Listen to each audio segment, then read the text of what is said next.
All right. Welcome to my presentation. My name is Tarika, as many of you may know. I hope you guys are all doing well and your night is going as planned as you want it to be. So,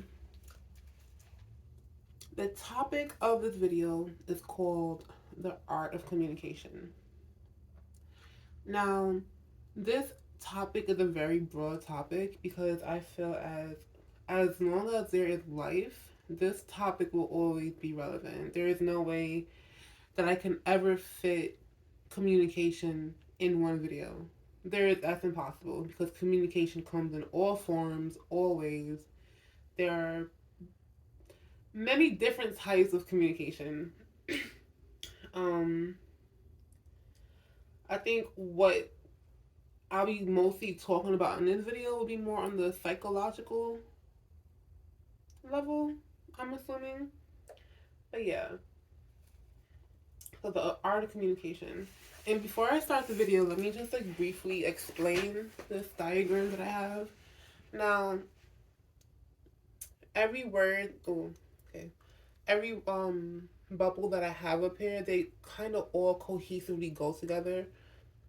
This is not like the meaning of communication, but it's like the outcome of knowing the art of communication. These are just some pointers that I realized that are beneficial to you, me, and the environment that you are in when you pay attention or when you know the art of communication. But for the most part, I'm going to be speaking on this side of communication when it comes to the pointers that I have here. So, the art of communication, it comes in many different forms. Like I said, you have verbal communication, you have physical communication, you have psychological communication, which is also emotional and mental communication, and then you have spiritual communication. Um, there is an art to knowing how to interpret these different forms of communications, and there is also a systematic approach when doing so. This approach is, how do I say, it must be assisted with like a non-narrative. And when I say non-narrative, you can't have a belief or your emotions or judgments casted over you when you approach these types of communications. It has to be a non-narrative, which to me is also another level of conscious awareness. Now, without all these forms, oh my god, sorry, my throat.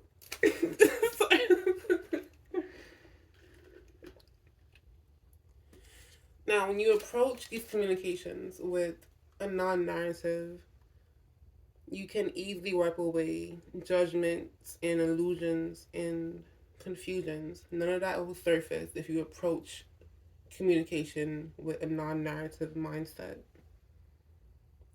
To me, the purpose of knowing how to communicate properly is a better understanding of yourself and your environment. So,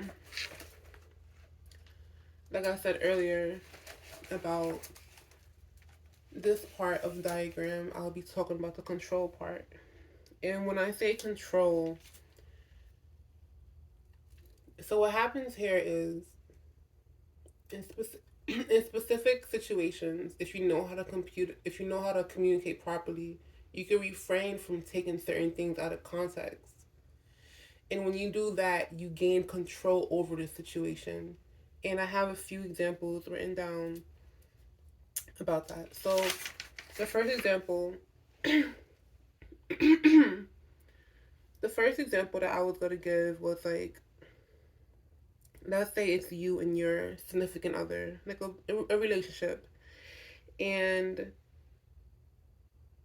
one person in the relationship wants to argue, and they start to argue, and there is no real reason for the argument to start,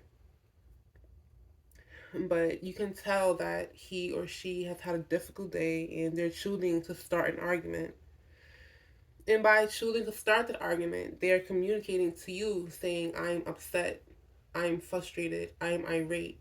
And they don't know how to direct that energy. They don't know where to put that energy. Now, in a situation like this, when an argument is about to occur, there's two ways you can choose to go about handling this. You can either match that person's energy and argue back with that person, or or you can take control of the situation and interpretate what they're trying to say by their actions. So you know that they intentionally don't mean harm by arguing, but like I said before, they're choosing to take out that anger on you. Now you can let them do that. Let them release that energy. Let them release that anger or however they're feeling out, and you take control by responding in a way that wouldn't cause turmoil in the relationship.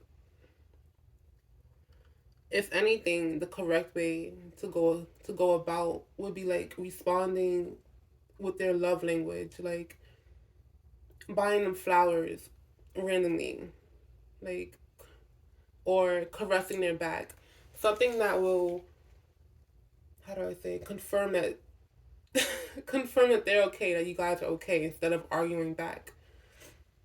So, like I said, instead of, if if a couple is arguing and they're choosing to throw out negative energy, you can refrain from taking that out of context by having control over the situation, by understanding what they're trying to communicate by their actions. I hope that's coming out clear enough. But yeah, I really do hope that came out clear. Um, Another example that I had was when it comes to communication is like gossiping. So we all know what gossiping means. When you like talk about people or chit chat, spread rumors or whatever. A lot of people gossip about a person or about people because normally they are intimidated. And when they do this to a person, they normally want that person to react in a way that will bring them out of character. Now, the person who's being gossiped about, they can gain control over the situation by understanding what that means as far as communication. When somebody is intimidated by you, or they feel inferior, they will do and say things to try to make you mad. Understanding that, you know, that translates to they have a pride issue. They do not know how to compliment whatever you're good at, so instead they're choosing to go about it in a negative way. By interpreting that type of communication, you gain control by saying, by not basically giving them their reaction that they want, but going about it in a mature manner, like ignoring it, or knowing that they're not mature enough to really compliment you because they have a pride issue or they feel insecure about who they are or what they're good at.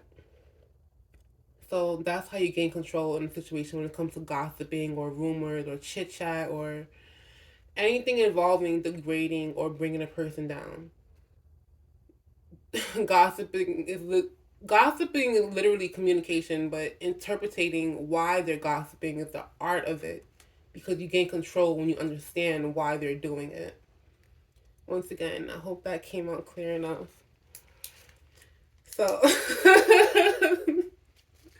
when I write this stuff down, it makes sense, but I guess presenting it, it feels or it sounds different.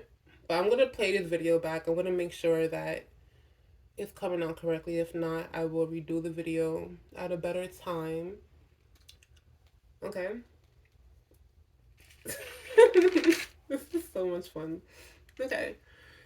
So this last example of communication, or the control part of communication, I didn't really want to talk about, but it is a good example of control when it comes to refraining to take things out of context. So let's say we have the topic of racism, and there is blatant verbal racism being said around you or about you.